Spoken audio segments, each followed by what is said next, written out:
Madam, Shalini দেবী এসছে। শালিনী? এত রাত্রিরে?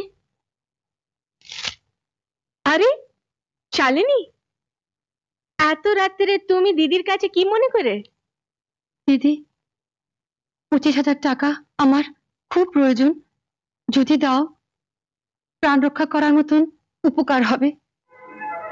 25,000? ও, তার মানে এটা কন্ট্রাক্ট ম্যারেজ। পাবে, অবশ্যই পাবে, কিন্তু এই উপকারের পরিমাপে তোমাকেও একটি কাজ করতে হবে। এই 25,000-এর বদলে তোমাকে স্রেফ 25টি শব্দ লিখে দিতে হবে। অর্থাৎ কতদিন পরে আমি ওই টাকা শোধ করব, এই তো? ছি, এমন ছোট কথা বলে না।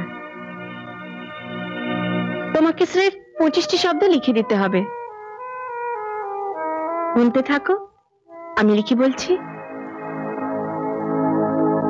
আমি কুমারী শালিনী শ্রী অরুণ বর্মার সঙ্গিনী হয়ে 1 বৎসর অনুক্ষণ তাহার সহিত রহিব।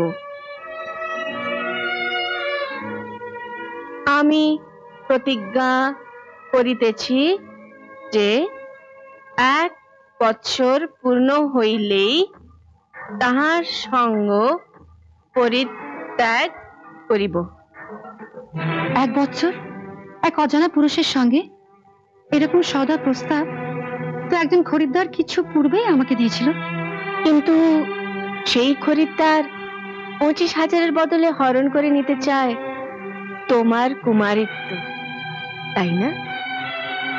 এই চুক্তিতে সে শঙ্কা নেই। অরুণ বর্মা আমাদের কোম্পানির একজন মাননীয় তরুণ ডাইরেক্টর। তার মায়ের জীবনের সলতে প্রায় নিভে এসছে। তার শেষ ইচ্ছা মৃত্যুর পূর্বে তার একমাত্র পুত্রের বিবাহিতা বধূর মুখ দেখে যায়। সেই জন্য এগ্রিমেন্টে লেখা এই বিবাহ শুধু দেখাবার জন্য। সিনহা সাহেবকে লন্ডনে পাঠানোর অ্যারেঞ্জমেন্টস করা, তার অ্যাবসেন্সে বিজনেস ম্যাটার্স অ্যাটেন্ড করা, এইসব কাজেই ব্যস্ত ছিলাম।